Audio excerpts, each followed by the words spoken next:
Nuevamente, esperamos que hayan disfrutado del almuerzo y agradecemos su puntual reincorporación para continuar con el programa académico del Seminario Jurídico 2026.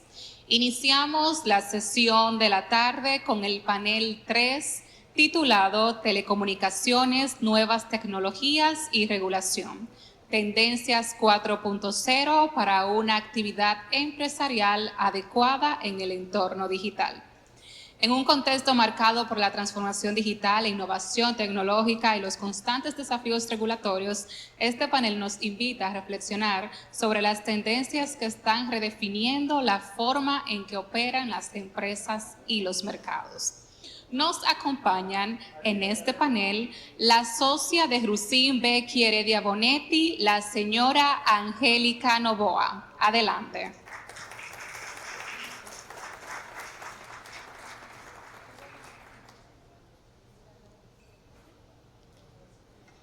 Bienvenida, la invitamos a pasar por el escenario y junto a ella invitamos a la directora legal de Altiz Dominicana, la señora Wendy Rodríguez.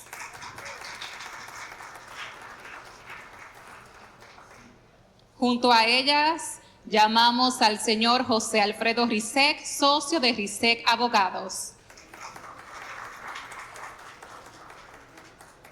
Y asimismo a Robinson Peña, director de Asuntos Regulatorios de Claro. La moderación de este panel estará a cargo del socio de Puello Herrera y Alies y presidente del Comité Legal de la Cámara de Comercio e Industria Franco-Dominicana, el doctor Héctor Alies.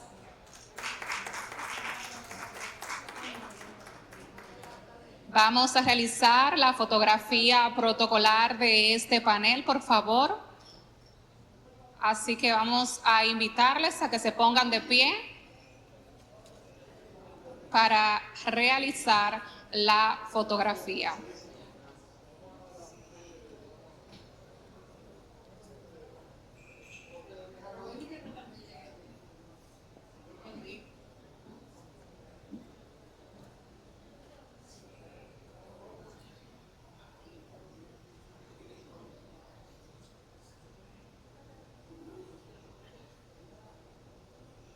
Capturamos este encuentro especial y de esta manera iniciamos formalmente con el primer panel de la tarde, cediendo la conducción de este espacio al doctor Héctor Alies. Bienvenidos.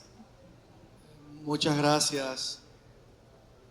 El reto de este panel, el número 3 de la jornada, es despertar luego de un rico almuerzo y del cafecito. Pero un tema de alto interés, porque hoy en día es muy difícil entender un mundo empresarial que no esté conectado, interconectado y que se maneje bien en un entorno digital que nos convoca. Por eso nosotros hemos estructurado este panel en 4 ejes y vamos a ir haciéndolo de forma dinámica con preguntas a los distintos panelistas con los que me honra compartir.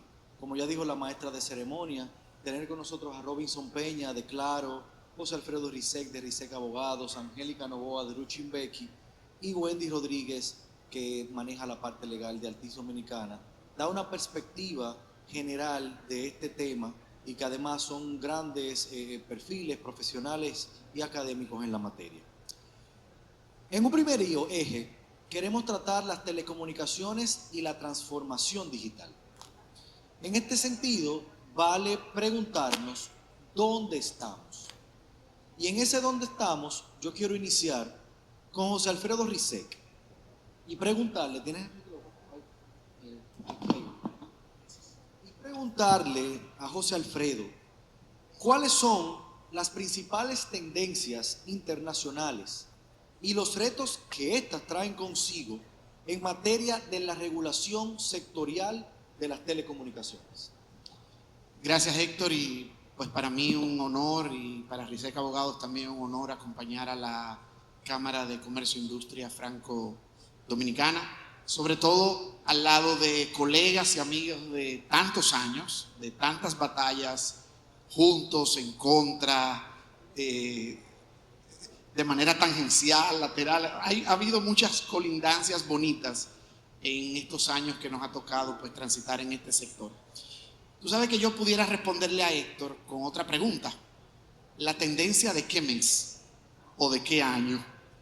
Porque recientemente, en una presentación que estaba realizando justamente sobre tendencias en materia de regulación de telecomunicaciones, me puse a ver que yo había hecho otra hace 2 años y donde yo pretendía hacer una mirada prospectiva del tema. Cuando uno habla de tendencia, normalmente uno piensa en un horizonte estratégico de 5 años, ¿verdad? Cuando justo con los planes. Eso es imposible. Aquí las tendencias hay que hablar del año pasado, las de este año, cuál será quizás la del año que viene. Pero sí hay un elemento interesante que se está dando y que en nuestra profesión nosotros lo estamos viviendo. Al día de hoy, el tema que probablemente nosotros como abogados tenemos mayor repetición, mayor nivel de exposición, más allá de la propuesta de reforma fiscal que hoy todos debemos estar leyendo y preparándonos para asesorar a nuestros clientes, debe de ser lo relativo a inteligencia artificial.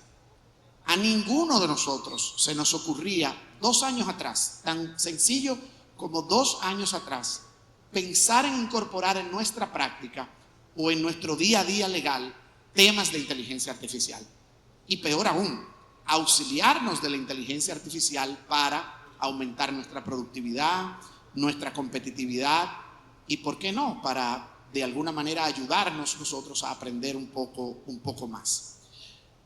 Y eso lo que nos dice es que hay una clara variación de que esto que se llama telecomunicaciones ya no es tal. Anteriormente las empresas de telecomunicaciones como Claro, como Altiz, le decían telcos, o sea, son las telcos. Ahora el nuevo concepto es las techcos.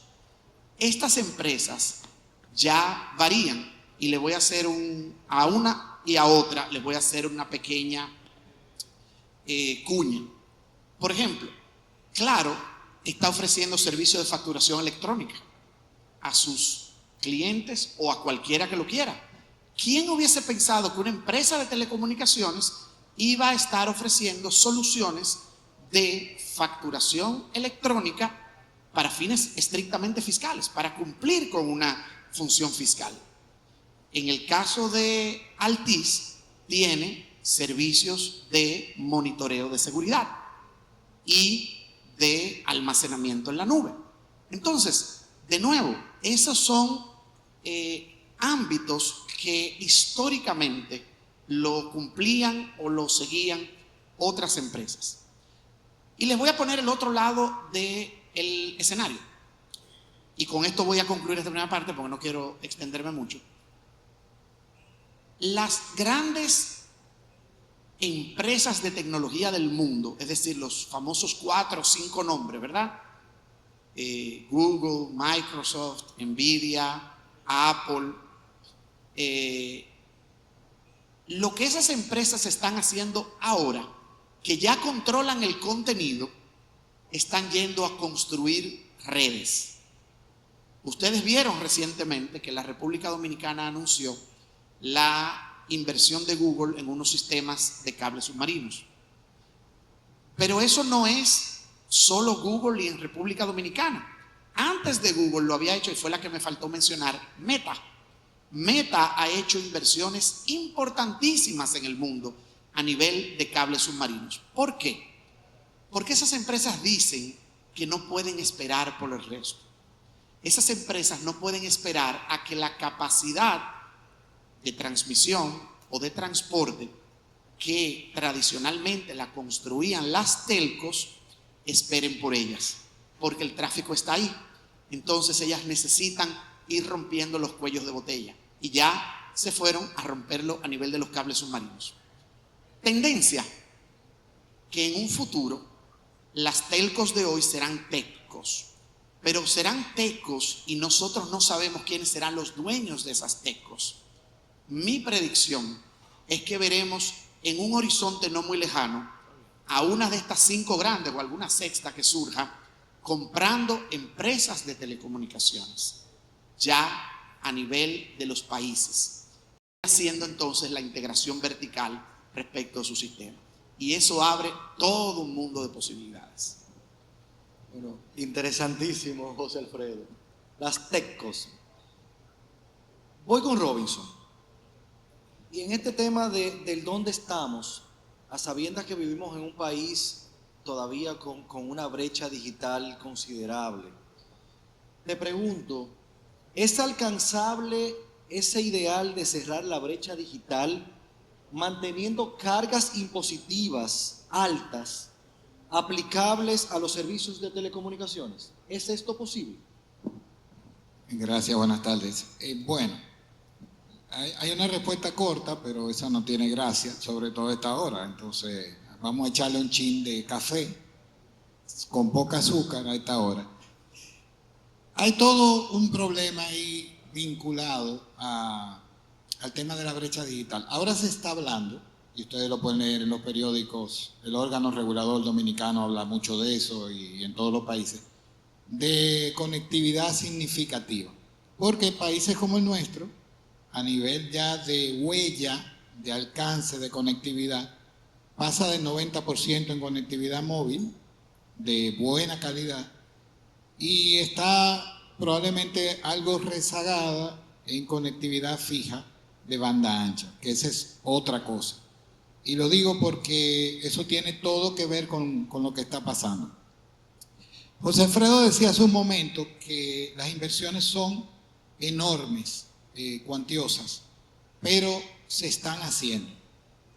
En el caso de las telco, la han venido haciendo por décadas y todo lo que tenemos hoy es fruto de esas inversiones que se han hecho y lo que se ha puesto ahí.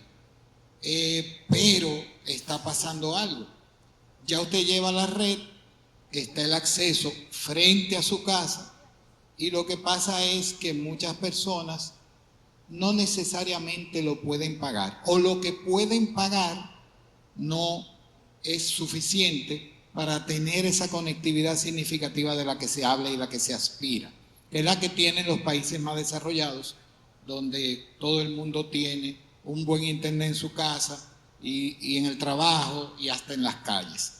Entonces, ¿qué ocurre con eso? Que de alguna manera los países han venido tomando decisiones, adoptando políticas que ayudan también a que esas inversiones fluyan. Los obstáculos que tienen los que ponen las infraestructuras, es bonito decir que ahora viene uno de los grandes y va a invertir. En el cable submarino es fácil. El problema es que desplegar fibra con temas de permisos, con temas de tiempo, de implementación, con unos costos elevados y demás. Entonces, a donde quiero llegar es, la historia reciente de las últimas 2 décadas, por decir algo, demuestra que países como el nuestro tienen inversionistas que están dispuestos a hacer las inversiones necesarias para tener, digamos, la infraestructura necesaria, que es un primer paso.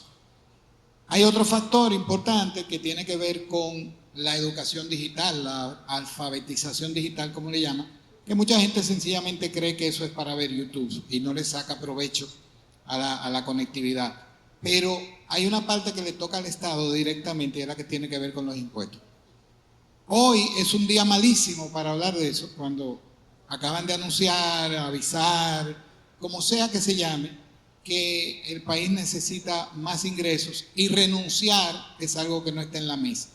Lo que yo voy a decir ahora no es una propuesta para que se haga algo ahora, es que para que no nos olvidemos que República Dominicana ahora mismo es el 7º país con la tasa impositiva en telecomunicaciones más alto del mundo. Es el más alto de Latinoamérica.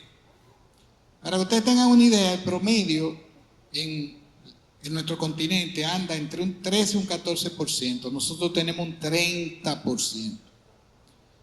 Los países más altos apenas rozan un 20%. Y eso es sencillamente porque tienen un IVA o un ITEVIS alto. Pero lo que tenemos acá, que es un impuesto selectivo de un 10%, Eso en pocas partes del mundo lo hay. Entonces, países de ingresos medios, con tema de distribución de ese ingreso todavía, que es natural porque estamos en esa categoría de país de ingresos medios hace poco, pues es natural que haya mucha gente que sus ingresos realmente sigan siendo bajos o muy bajos. Entonces, una forma de acercar la gente a eso es ajustando los impuestos. ¿Por qué? Porque los estudios demuestran que los precios en República Dominicana están bien. Si ajustáramos al promedio de los impuestos de la región, yo no le diría que están bien, están muy bien. Y hay estudios que respaldan eso.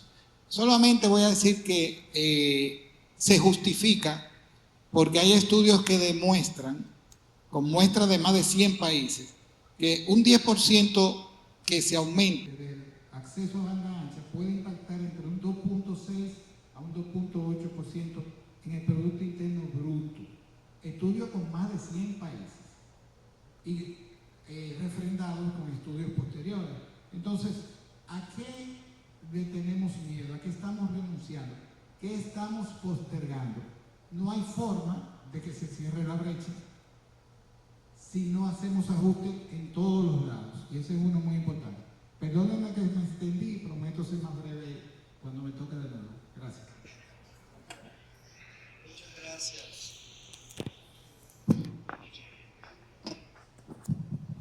Muchas gracias, Robinson. Interesantísimo.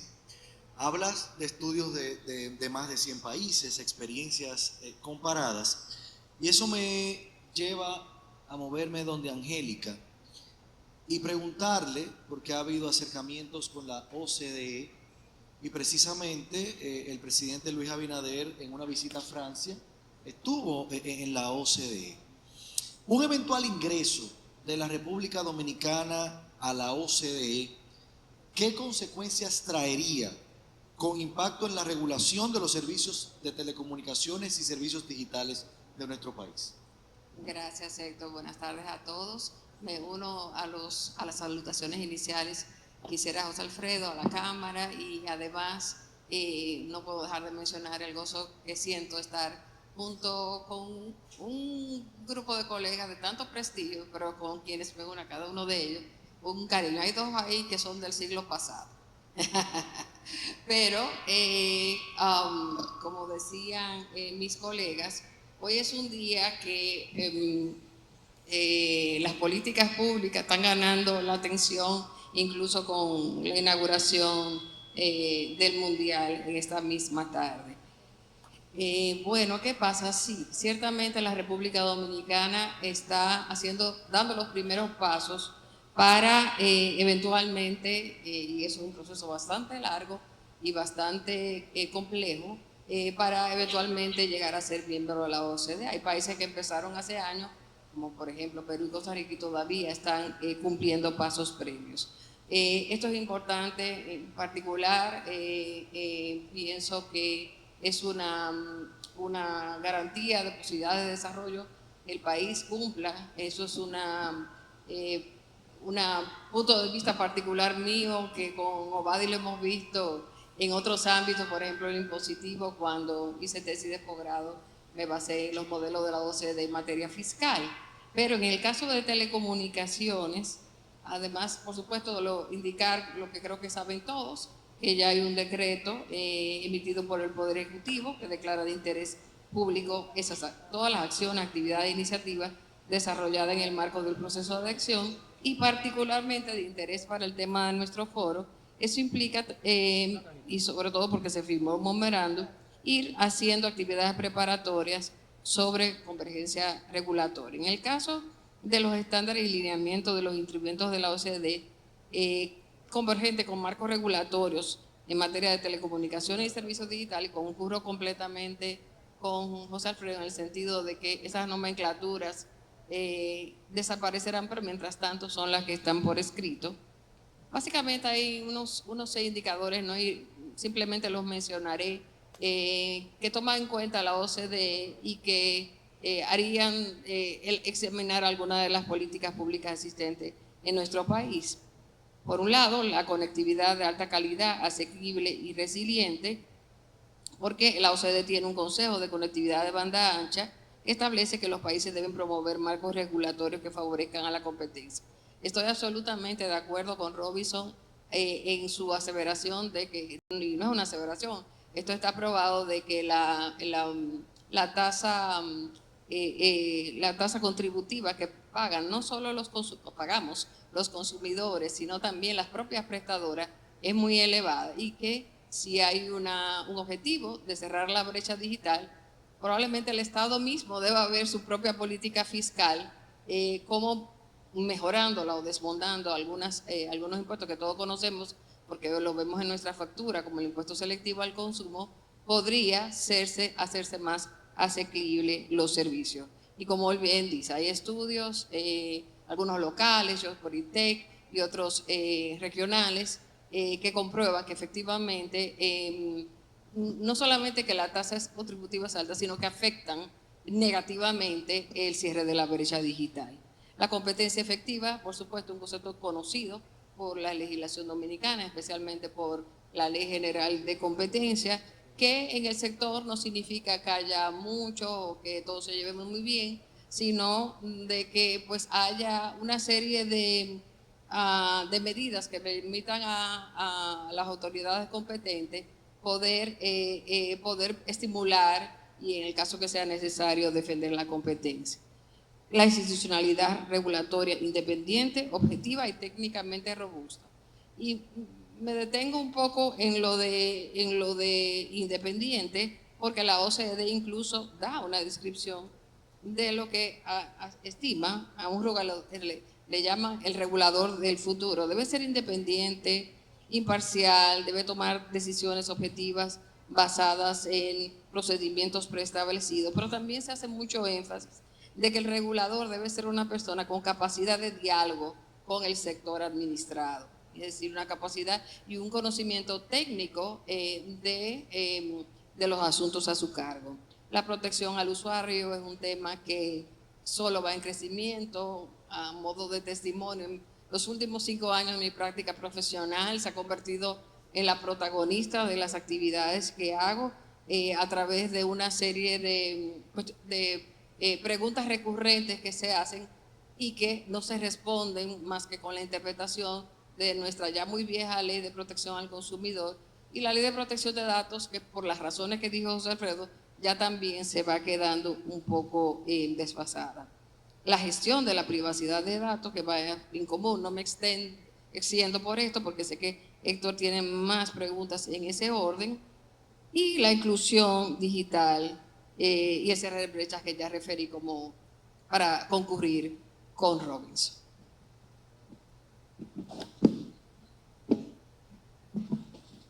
Bueno, ahora pasamos al espectro radioeléctrico y a infraestructura en este sector. Y quiero preguntarle a Wendy, cuando un regulador, Wendy, busca fomentar mayor competencia, ¿cómo se asegura de que las condiciones de entrada no generen ventajas estructurales que terminen afectando la inversión de los operadores existentes? Bien, muchas gracias. Al igual que mi compañero, quiero agradecer a la Cámara por esta invitación, por permitirme estar aquí. A mi entender, el desafío principal que tiene un regulador no es simplemente crear más competencia, sino preservar los incentivos que sostienen las inversiones de largo plazo en infraestructura, de manera que se maximice el bienestar del mercado.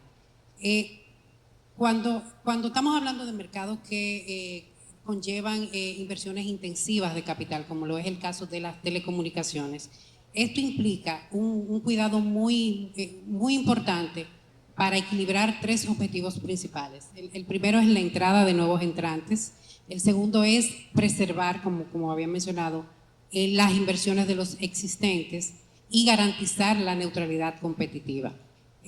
Como operador del sector, nosotros favorecemos la competencia.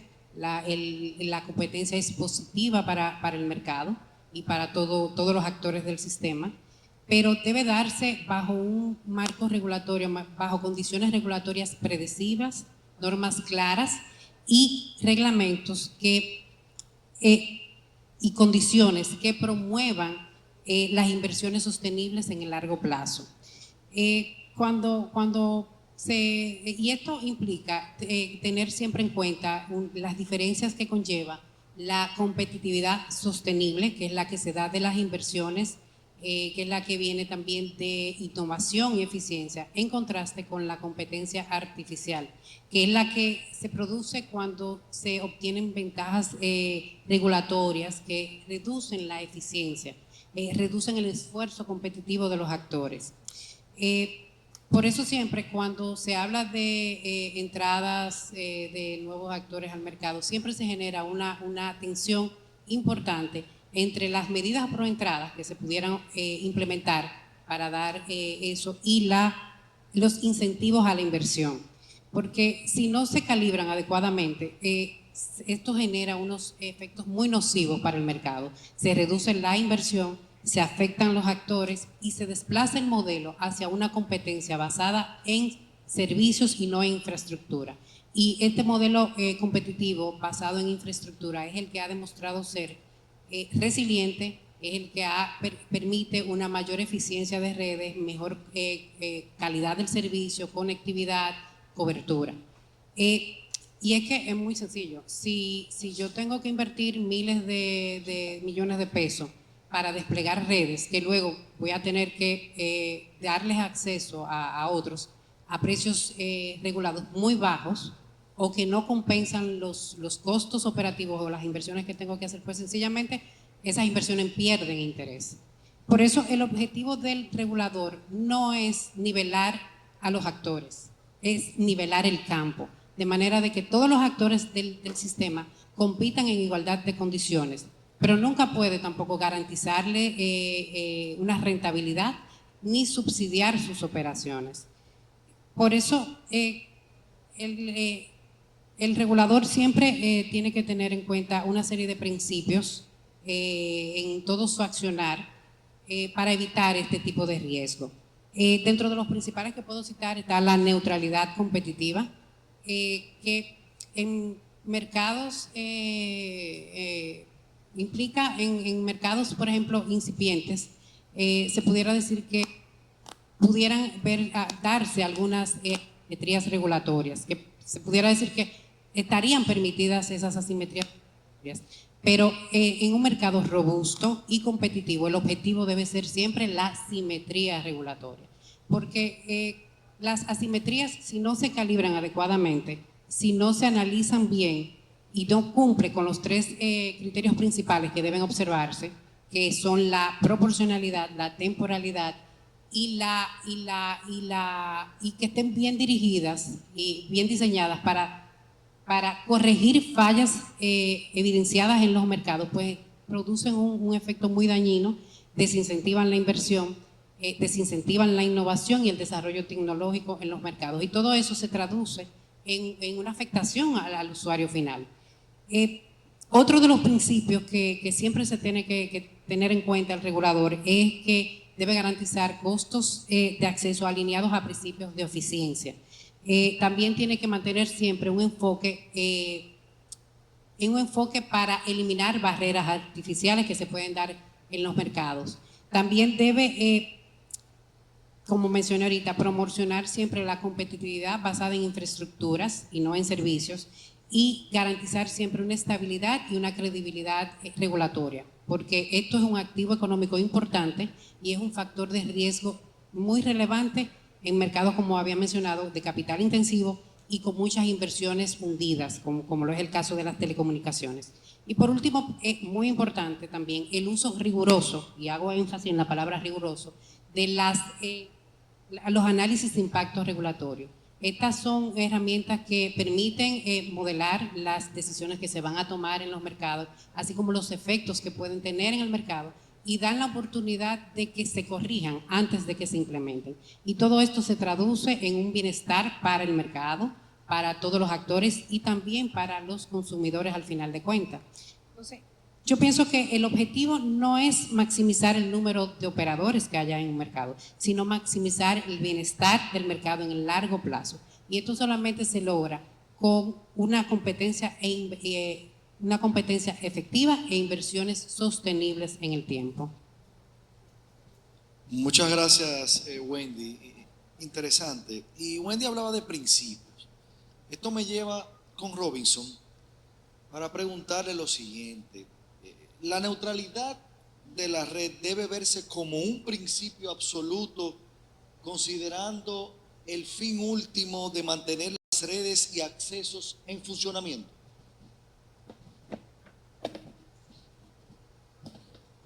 Bueno, ahí voy a dar la respuesta corta. No, no puede verse como un principio absoluto. El ecosistema de la conectividad, nunca me gusta usar ecosistema, pero es la palabra adoptada universalmente, casi universalmente, pero eco no tiene nada que ver con lo que estamos hablando.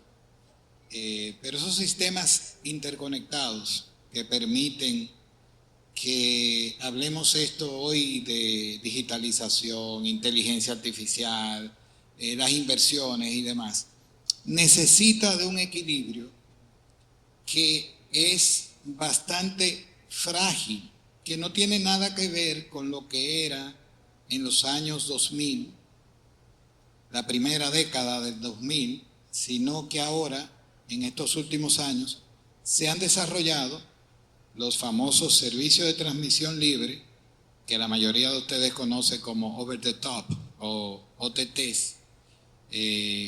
A mí tampoco me gusta servicio de transmisión libre, porque eso precisamente da a entender, eso es libre, eso es... pero el concepto es válido. La dueña o el dueño de la infraestructura, proveedor de servicio de Internet, no debería interferir en lo que se transmite y en el servicio que se da, sea este de streaming, sea este de datos o lo que fuese. Todos en esta sala conocen o tienen suscritos uno o varios servicios de películas, contenido, etc. Ese es el ejemplo clásico y está muy bien. Pero ¿qué pasa? Que eso, junto ahora con lo que decía José Alfredo de la inteligencia artificial, sobre todo eso, demanda una capacidad que las infraestructuras se van quedando atrás. ¿Pero por qué se van quedando atrás? Se van quedando atrás porque el modelo de negocios no tiene ahora el equilibrio que debería tener. Me explico. Usted paga un servicio de Internet y sobre eso usted le paga a su prestador de contenido de streaming, usted paga servicios en la nube, etcétera. Y probablemente le está pagando a 3, 4, 5 empresas, algunas de las grandes que José Alfredo mencionó y otras que no están tan lejos y son grandes también. Y ellos sencillamente usan esa inversión, obviamente, en su contenido y demás, todo legítimo, pero cada vez demandan más ancho de banda, redes con más capacidades. Y la telco, que comenzó vendiendo ese servicio de Internet, cobrando ese servicio de Internet para otras cosas, que en un principio era un correo electrónico, un video de cierta calidad y demás, pues tiene que aumentar la capacidad de sus redes año tras año de manera exponencial, pero así no crecen ni sus ingresos, ni los precios que se cobran a los usuarios, ni tampoco las políticas fiscales se van adaptando. Todo este rollo que yo les estoy explicando, hay una discusión que no es la de la pregunta, pero tiene que ver, del famoso fair share. ¿Qué debería poner cada quien para que esos servicios se mantengan? Pues miren una solución. Algunas dueñas de esos OTT dicen, bueno, yo no comparto mis ingresos, yo mejor la pongo. Entonces, eso es una discusión interesante. ¿Por qué viene todo eso? Bueno, porque sencillamente esa neutralidad de la red es lo que ha venido forzando a que todos estos servicios se desarrollen, pero de una manera quizás no tan equilibrada. Pero el punto que yo quiero llamar la atención hoy no es un tema de cómo se distribuyen los ingresos, que es importante para las inversiones futuras, sino cómo logramos que esas redes aguanten lo que está ocurriendo. Tiene que haber límites, porque así como hay usos, hay abusos. Hay usuarios que consumen lo que no se consume en esta sala. Usuarios. No, pero neutralidad de la red. Pero el uso de él es 24 horas de manera intensiva. Entonces, ¿dónde quiero llegar? Que la regulación debe tener la flexibilidad para que los modelos comerciales y las prácticas de administración de la red se puedan ejercer de una forma que esa red mantenga un equilibrio y la mayoría de los usuarios, que son ustedes que están sentados ahí, puedan accesar a sus servicios sin que 2 o 3 tumben la red, para ponerlo en lenguaje llano. Entonces, si nos llevamos de la neutralidad de la red como un principio absoluto, eso no se puede. Entonces, tiene que haber controles de tráfico, no restricción, eso es otra cosa, sino controles, moderación, y también tiene que haber de alguna manera la posibilidad de tener modelos diferenciados de los servicios. Usted quiere una cosa que vuele y 24 horas, probablemente usted tenga que pagar otra cosa. Esa flexibilidad no se puede perder. Y la verdad es, con esto cierro, hay países donde han enarbolado la neutralidad de la red como algo absoluto, 2 años después lo han cambiado. Y nada más hay que mirar el caso de Estados Unidos. Eso estaba creando tantos problemas, hubo un cambio de gobierno, dijo, no, espérate, eso hay que bajarle un poco, como dicen.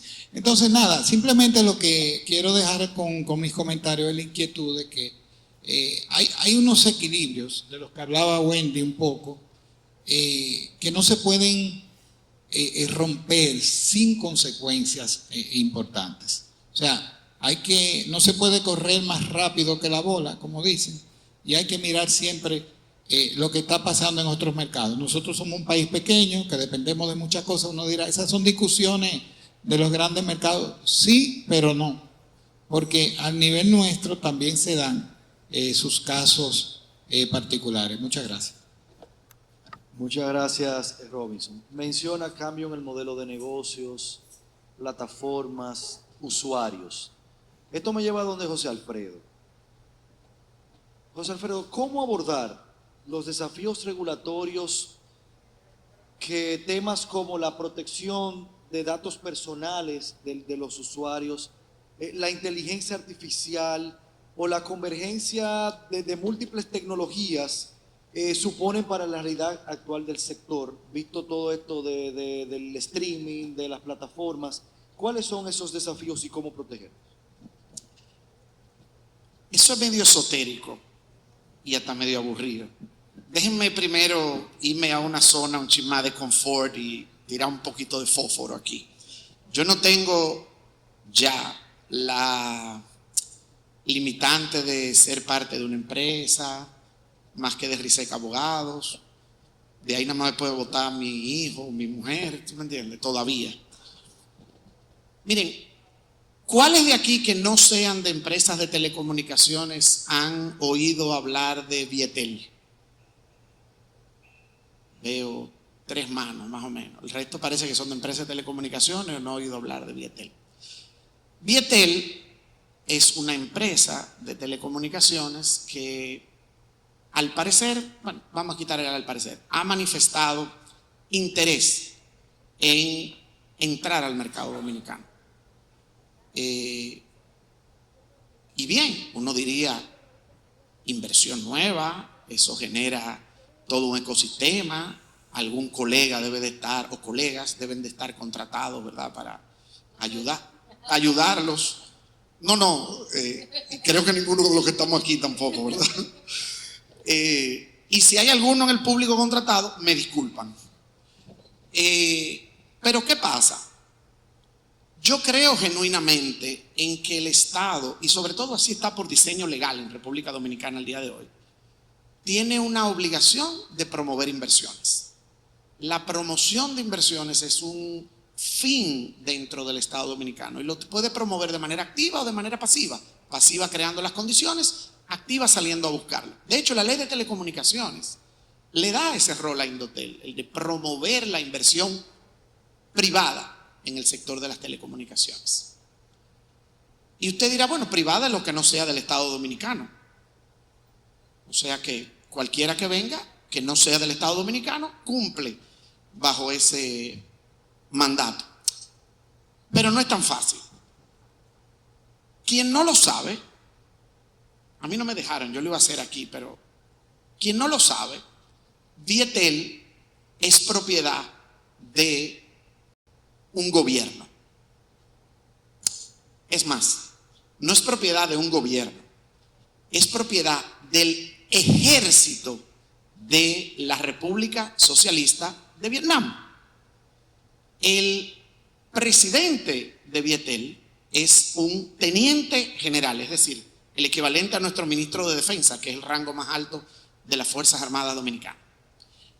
Entonces, en su lógica comercial, Vietel se va a regir bajo las mismas condiciones que se rigen los jugadores que están en el mercado dominicano. Es decir, su lógica de inversión va a seguir la rentabilidad, su lógica de inversión va a seguir la perseguir mayor EBITDA para sus accionistas, o sencillamente va a perseguir una directriz política, utilizar la palabra política de manera amplia, en función del cumplimiento de sus objetivos, cualesquiera que ellos sean. Entonces, la atracción de inversiones es útil, es necesaria en un país como República Dominicana, pero habiendo estado sentado del lado del regulador y habiendo cometido errores, porque los reconozco, no toda inversión tiene capacidad de trascender en el tiempo. Y una inversión que no trascienda en el tiempo o que contribuya a levantar como un todo un sector tan fundamental para la economía dominicana es una inversión que a mediano o largo plazo termina siendo perniciosa para ese país. Y lo digo por el debate que está en ciernes. Yo creo genuinamente que al momento en que se han diseñado las políticas públicas asociadas a facilitar esa entrada, se han cometido errores. Errores que se pueden todavía enmendar, pero se han cometido errores. Y eso necesariamente implica que en un mercado se están generando tensiones. Y les voy a poner un ejemplo, probablemente muy poco. Yo veo a José Luis ahí atrás de Ramón, él sí estaba vivo para esa época y viable, pero en el año 1992,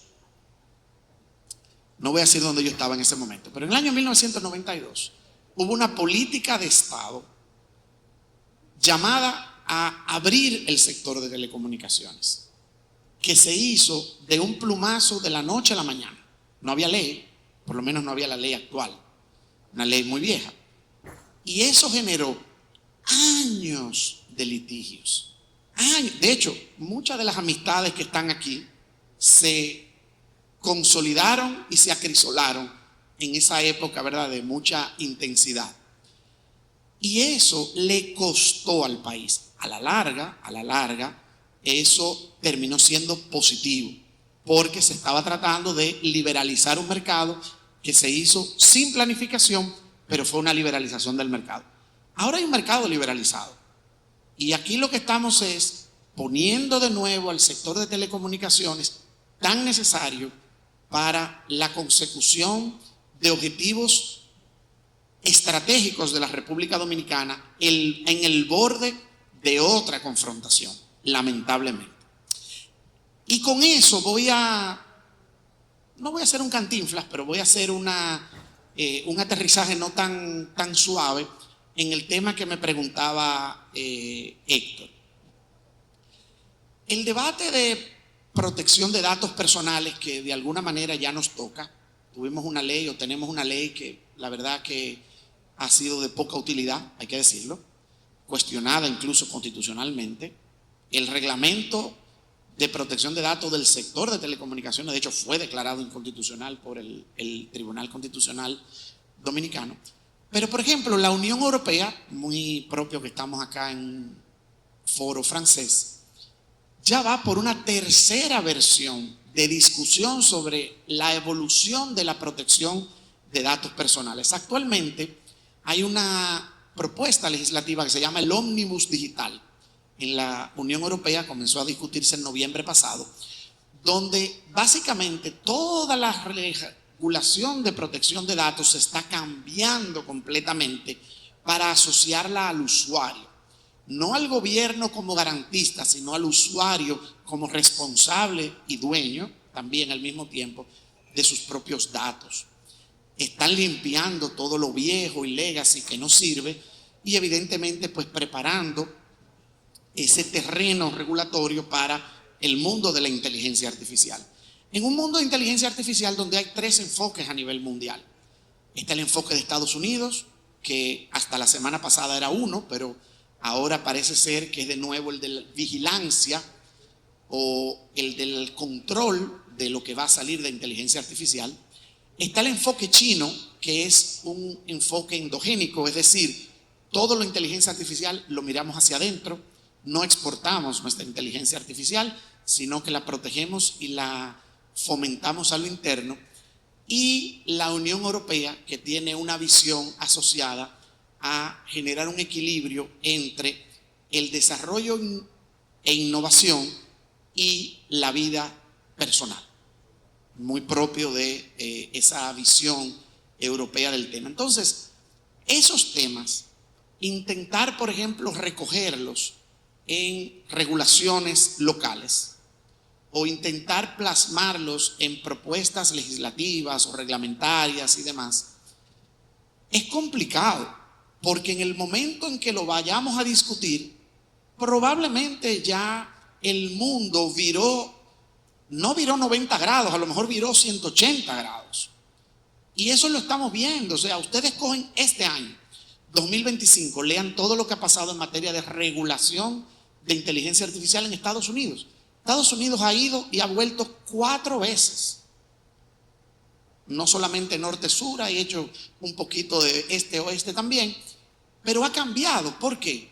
Porque sencillamente no hay un claro convencimiento de qué es lo que tenemos que hacer. Todo el mundo quiere fomentarla, que crezca, que evidentemente sirva a la humanidad, pero en el fondo, no sé qué tan fondo, qué tan profundo sea, pero hay un terror tremendo respecto del tema de inteligencia artificial. Y uno que la ve funcionando en las cosas triviales, en organízame un viaje, revísame este escrito, corrígeme este contrato o hazme un resumen de este documento de 100 páginas que ya yo no puedo cobrar 3 horas y media por revisarlo y por leerlo, sencillamente es disruptora de nuestras vidas y va a ser igual disruptora de la regulación. Entonces, ¿necesario el abordaje?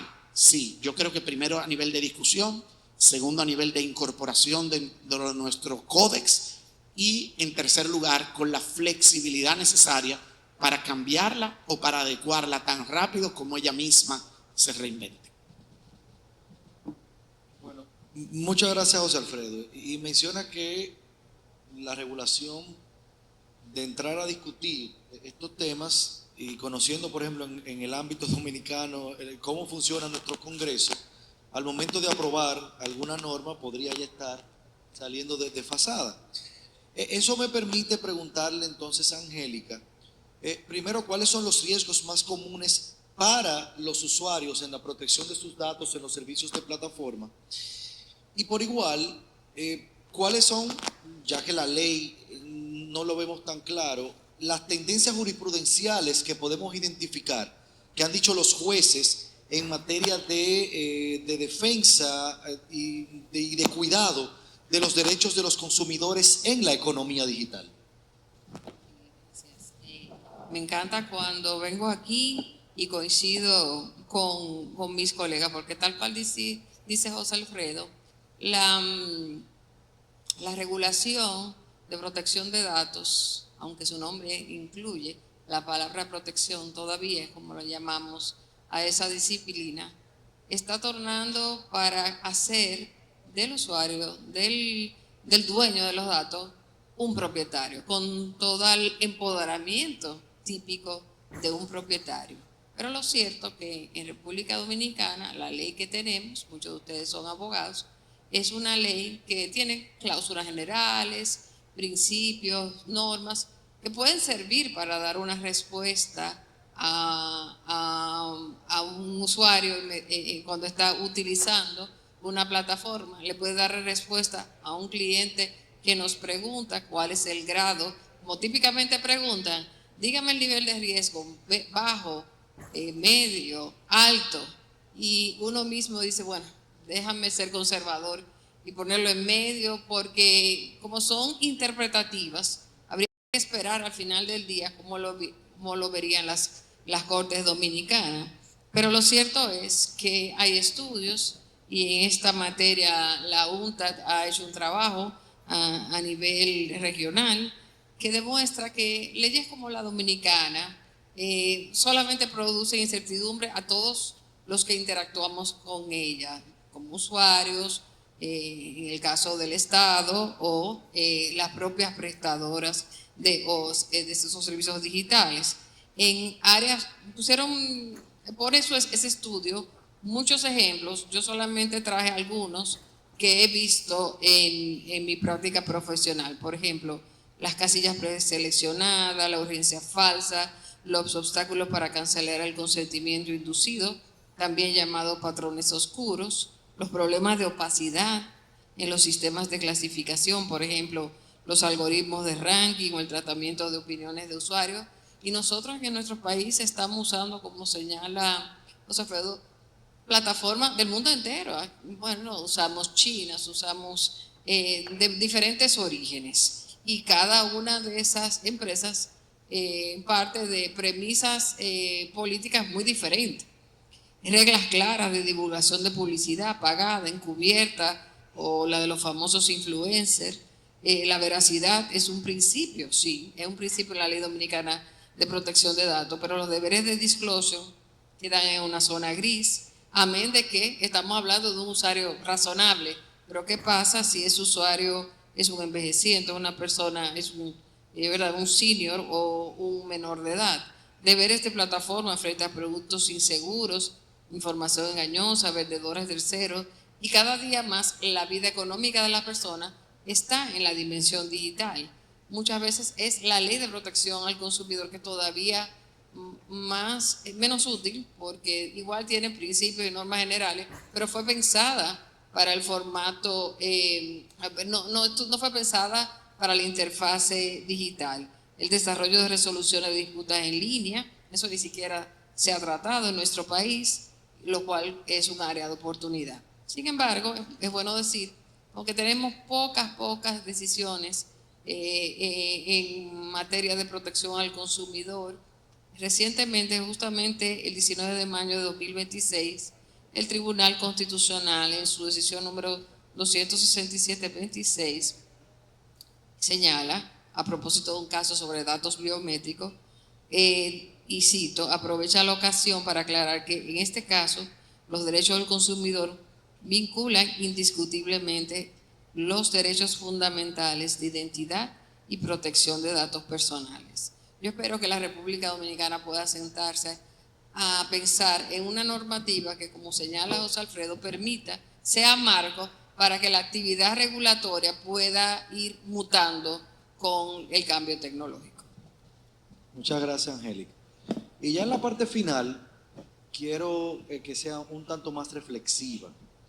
Y eso me permite iniciar por Wendy y preguntarle, Wendy, ¿cuáles crees tú que han sido las lecciones que ha dejado la experiencia reciente de licitaciones de espectro en el país, como el caso del 5G?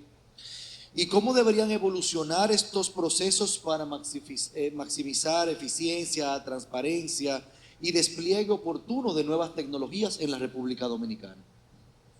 Mira, lo que hemos visto en procesos de licitaciones, tanto en República Dominicana como en otros países de la región, por lo menos en los últimos 10 años, aquí, por ejemplo, en República Dominicana, en los últimos 10 años hemos visto 3 procesos de licitaciones, y me parece lo que tiene más tiempo aquí en el sector, pueden confirmar. Creo que antes de eso solamente tuvimos uno adicional. Pero lo que hemos visto es que no es suficiente con asignar espectro. Importa la forma en que se asigna el espectro, porque el diseño del proceso licitatorio, de un proceso licitatorio de esa naturaleza, influye mucho en las planificaciones de inversiones y en los despliegues de tecnologías, de nuevas tecnologías, y al final de cuentas también en la mejora de los servicios que se ofrecen a los usuarios finales. Yo entiendo que las licitaciones no pueden verse como un acto, como un evento administrativo o recaudatorio, sino como el punto de partida de un ciclo de inversiones a largo plazo, donde se debe siempre procurar maximizar el bienestar económico, tanto del Estado como de las operadoras, pero también el bienestar social de cara a la sociedad y al consumidor final. Ya un poco más en concreto, con la pregunta, algunas de las principales lecciones que hemos visto es que el diseño puede, como mencioné así rápidamente, el diseño de una licitación puede acelerar o desincentivar las inversiones. Y un ejemplo de esto lo vimos, por ejemplo, en el proceso de licitación del 2021.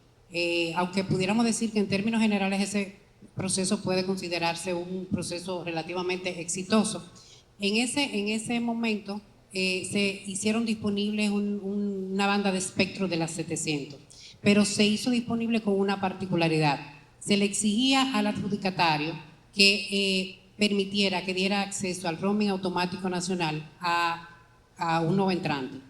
Eso unido a los precios que en ese momento también estaban muy caros, pues eso definitivamente encarecía el costo de adquisición de ese espectro.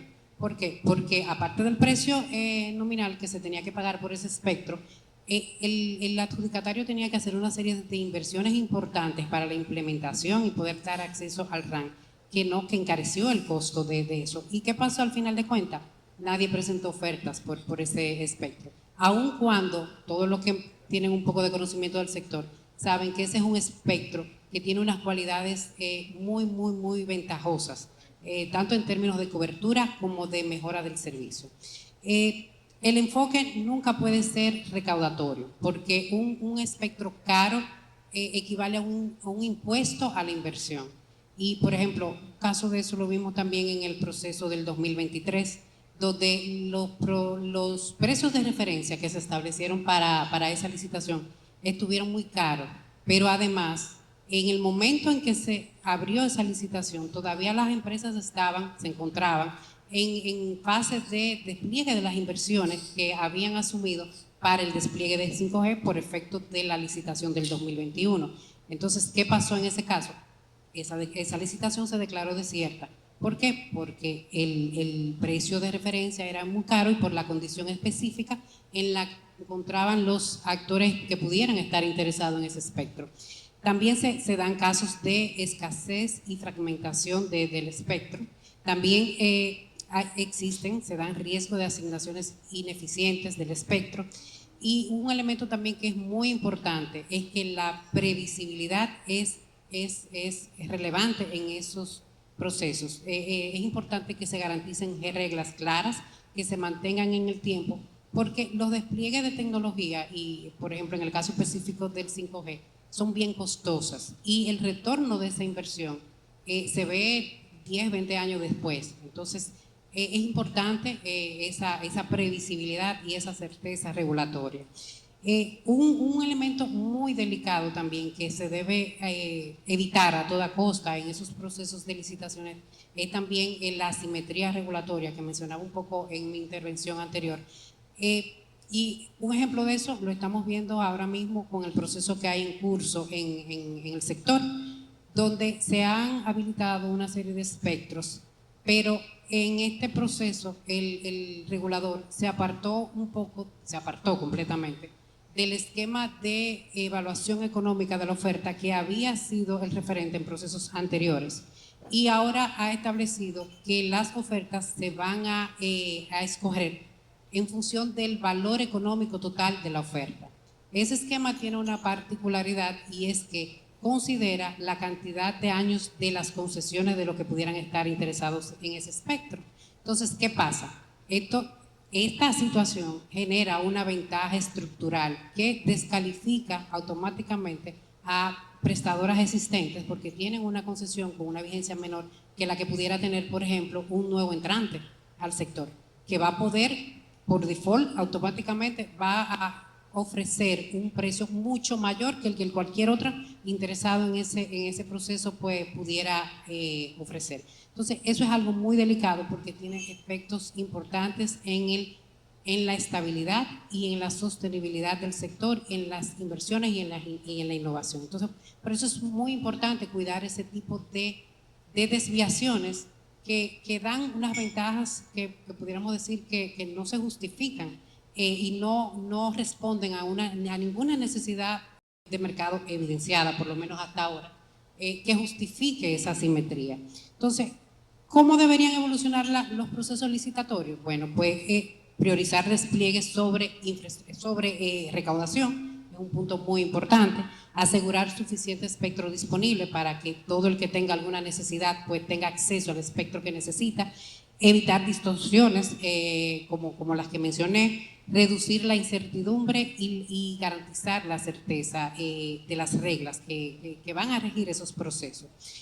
Para mí, las licitaciones deben insertarse en un ciclo de una visión sectorial de largo plazo, donde se priorice el bienestar económico y social de todos los actores. No solamente deben verse con un objetivo de obtener recaudaciones, sino como un mecanismo de que el espectro llegue realmente a los que puedan hacer el uso más eficiente del mismo, y eso obviamente se traduce en un bienestar para todos los usuarios.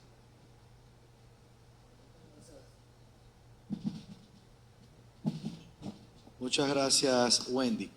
Quiero pasar con la reflexión de Robinson, en el sentido de preguntarles, habla de un concepto de servicio público hoy en día, y te pregunto, ¿tiene sentido seguir tratando estos servicios de telecomunicaciones tan diferente de otros servicios públicos? Bueno, en aras del tiempo, voy con la respuesta corta. No tan diferente, porque si hay diferencias importantes. Angélica mencionaba algunos términos que son muy sofisticados, porque realmente hay una parte que es muy sofisticada, precisamente por todas las posibilidades que se abren a través del acceso al internet, a la banda ancha y a las TICs. Y es muy sofisticado, tanto así que yo diría que sería impensable, por lo menos por ahora, equipararlo a lo que tiene que ver con los servicios comunes, la adquisición de bienes de comercio normal. No funciona así, hay muchas cosas todavía. Hay protección de datos por el medio, hay temas de seguridad, etcétera, etcétera. Pero, en lo que tiene que ver con la infraestructura, creo que nos hemos quedado atrás los países en general y aquí de manera muy particular, porque ustedes se dan cuenta, y me voy a lo práctico, que cuando hay que tender un cableado eléctrico y llevarle electricidad a alguna urbanización, eso ocurre antes incluso de que hagan la calle a veces. O sea, ahí no hay problema. Y hay que llevar el agua porque es impensable que sin agua y sin eso no, ¿verdad? Sin energía no se puede. ¿Qué ocurre?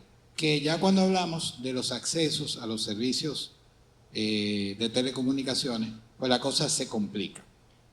Hay unos cobros, unos permisos, unas dificultades, una falta de entendimiento que viene no solo por el concepto cultural que hay, sino que el andamiaje jurídico no contempla las facilidades que tienen los otros servicios. Por eso ustedes ven que hay una urbanización que la inauguran y lo que más tarda en llegar es eso. ¿Es porque hay inversión privada? No. Yo les aseguro a ustedes que las empresas, cuando identifican esa urbanización y hay posibilidades de llevar el servicio, están ahí en fila tratando de llegar. Pero la burocracia que hay, que no la tienen los otros servicios, se aleja. Entonces, digámoslo así, las leyes de municipalidad lo ven muy diferente, demasiado diferente. Las leyes de construcción y las normas de construcción prácticamente lo que contemplan es muy poco. Tiene que tener su acometida para agua, tiene que tener su acometida para energía, pero lo otro es subsidiado y nadie se va a mudar en una casa donde no tenga, en una torre donde no tenga acceso a los servicios. Entonces, debería mirarse más parecido. En el tema impositivo, ni hablar. O sea, no es que estamos iguales, no, esos servicios no se pagan, son servicios básicos, son esenciales, etcétera. Pero de ahí a tener un selectivo, ya, de eso hablé, no voy a seguir por ahí. Y también en lo que tiene que ver con la forma en que se contemplan las obras públicas, también es diferente.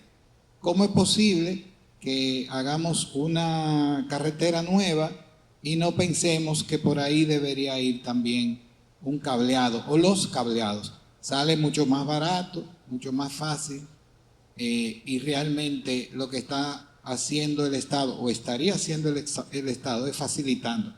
A eso es que yo me refiero cuando digo no tan diferente. Sí usuarios, sí temas sofisticados como el espectro que decía Wendy, que no me da tiempo para referirme de eso, pero definitivamente se puede romper el equilibrio y se puede impedir que se desarrollen los servicios si se hace mal. Entonces nada, la reflexión es, hay que ir mirando ya, no podemos estar declarando públicamente con decretos y presidente tras presidente, no es ningún presidente en particular, sí, eso es de interés público, sí, es de interés nacional, le vamos a dar prioridad, pero ¿cuál es la prioridad? Si no se revisa el tema impositivo, si no se revisa el tema de infraestructura, los temas estructurales que tenemos, no lo estamos mirando. Y eso hace que se nos esté haciendo tarde. No es que todos los países la tienen fácil, en Latinoamérica sufrimos mucho de eso, pero ya por lo menos podemos mirar los países desarrollados donde no es un tema el despliegue de nada. Ustedes ven las grandes ciudades, ustedes dicen, wow, no veo un cable, qué bonito. Planificación, normativa. Entonces, eso facilita la vida. Entonces, por ahí hay que ir comenzando a mirar las cosas. Gracias. Muchas gracias, Robinson.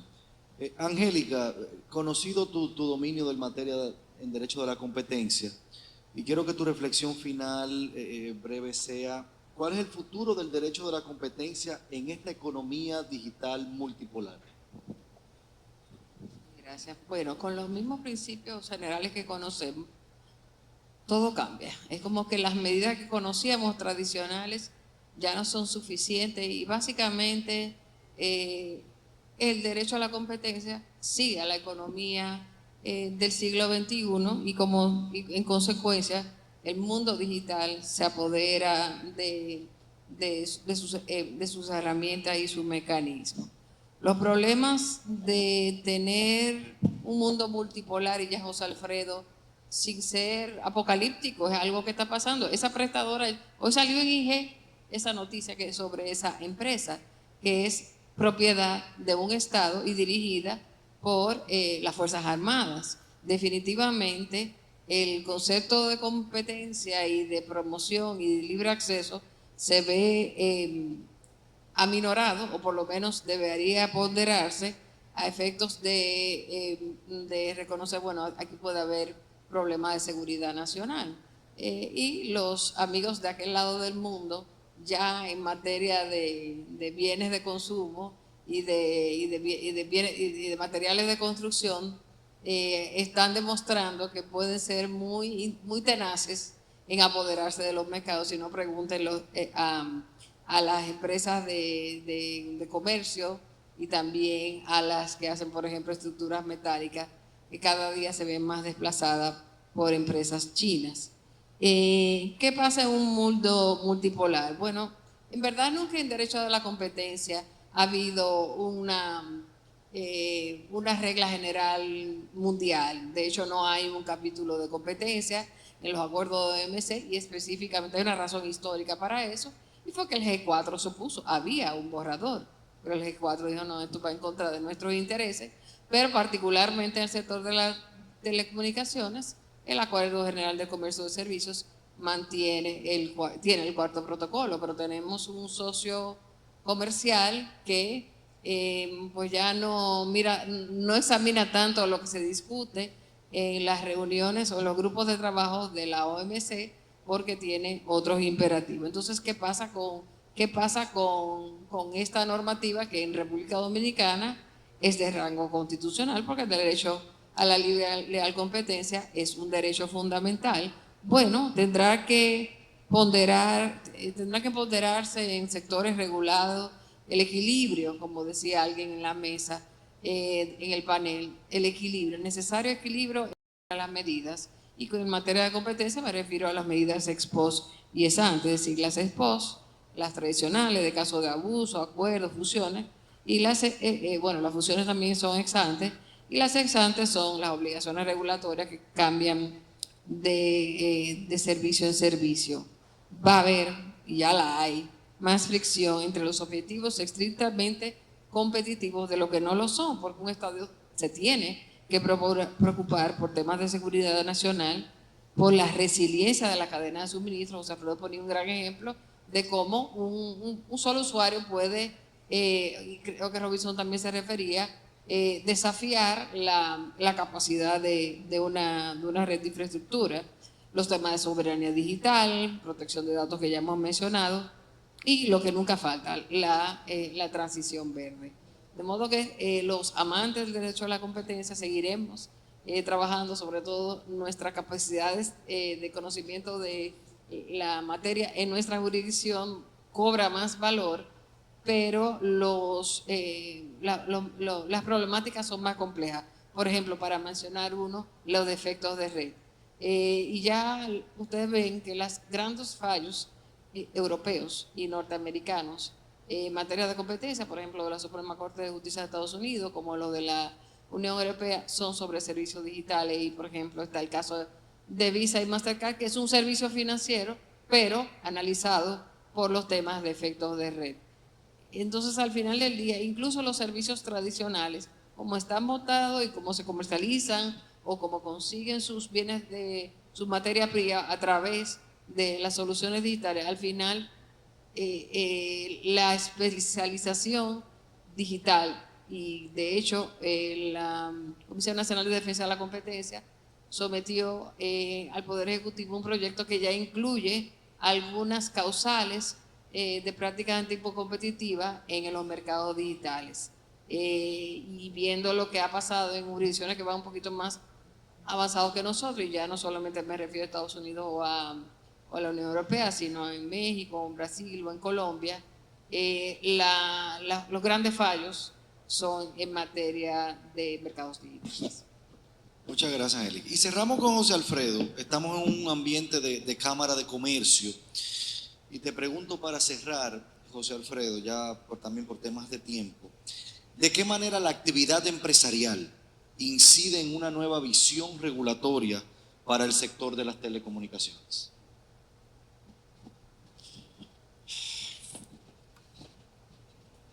Hay un experto en oratoria que dice que cuando tú no te sabes la respuesta, comienza con un chiste. No voy a comenzar con chiste, pero sí con una reflexión. A algo, y me va a servir para... Yo no les rehuyo la respuesta, yo la voy a dar. Cuando a Robinson le tocó responder su última pregunta sobre el tema de servicio público, y aprovechando que estamos, digamos, bajo la sombrilla del derecho francés y de la incidencia francesa, yo creo que la ley de telecomunicaciones, cuando se promulgó en 1998, fue la primera legislación que comenzó a generar una fractura en el ordenamiento jurídico de República Dominicana.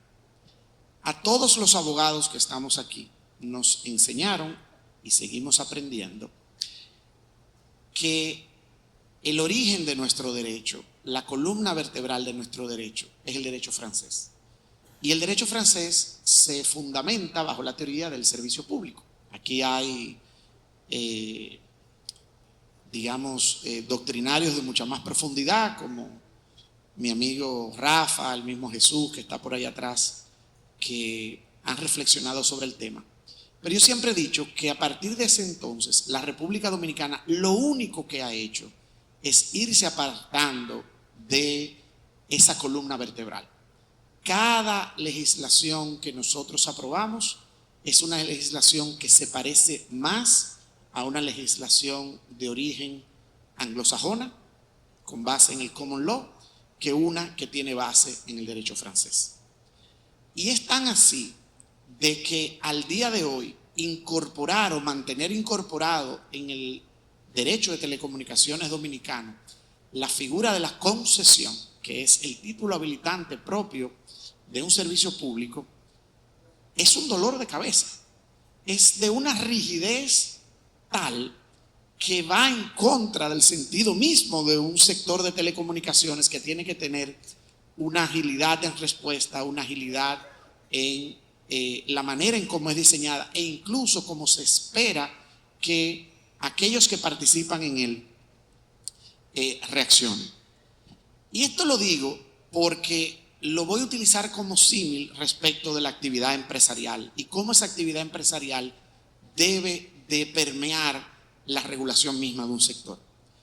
Si mal no recuerdo, fue César Dargama en la mañana de hoy que hablaba sobre la imperiosa necesidad de la transformación digital tanto en el sector público como en el sector privado. Y yo creo que es así. No hay transformación digital solo válida para el sector público, como tampoco lo hay válida para el sector privado.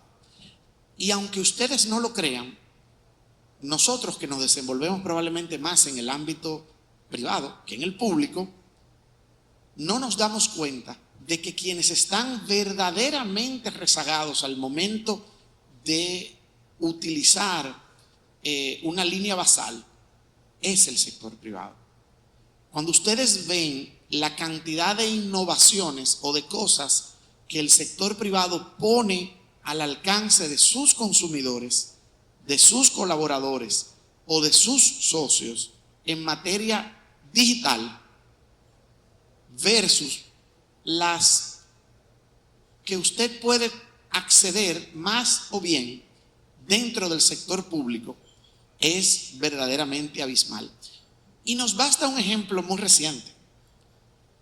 Lo que ha hecho el Poder Judicial con sus aciertos y desaciertos en materia de transformación digital varió radicalmente la aguja de la República Dominicana. La República Dominicana, cuando nos vuelvan a medir en materia de competitividad, nos moveremos en gran medida por lo que ha hecho el Poder Judicial, que es nada más y nada menos que un poder del Estado. De los tres, es uno. Entonces, eso tiene una incidencia directa en la manera en que nosotros conducimos nuestros negocios y nuestras cosas. Realmente, yo me siento ya particularmente orgulloso cuando yo le puedo decir a un cliente que no son 5 u 8 años para esperar una sentencia definitiva. Yo creo que genuinamente pueden haber sentencias a nivel de corte de apelación en menos de 2 años. A nivel de corte de apelación, que ya tiene un carácter ejecutorio. Entonces, eso es una transformación incluso en la manera de hacer negocios. Entonces, desde la óptica empresarial, lo que hay que seguir es demandando más y estableciendo el tema de transformación digital alto en la agenda de toma de decisiones. Porque mucha gente piensa que esto se trata de enterrar dinero en hierros o enterrar dinero en software o contratar gente para que maneje máquinas y todo lo demás. Al contrario, usted lo que va a hacer es eficientizar procesos, usted lo que va a hacer es mejorar su competitividad respecto de sus competidores y, en tercer lugar, garantizar la fidelidad de su base de clientes.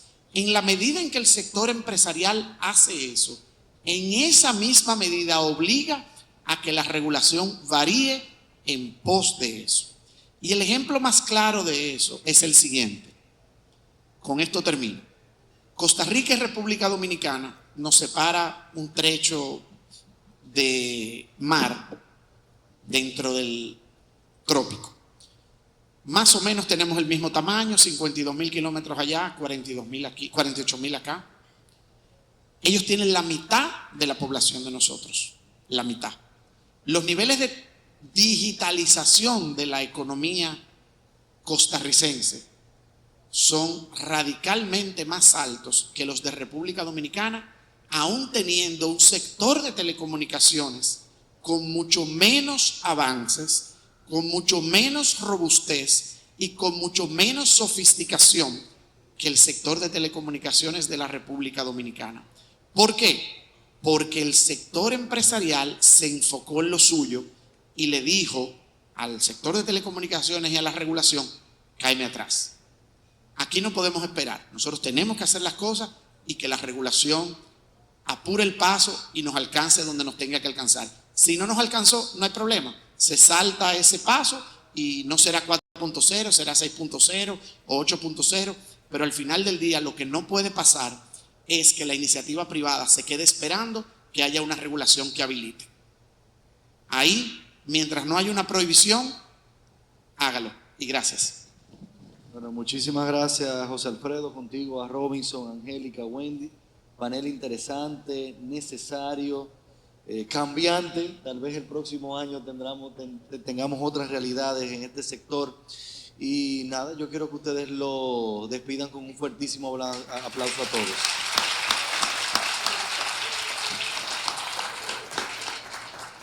Bueno, continuamos con la agenda y el próximo panel. Muchas gracias.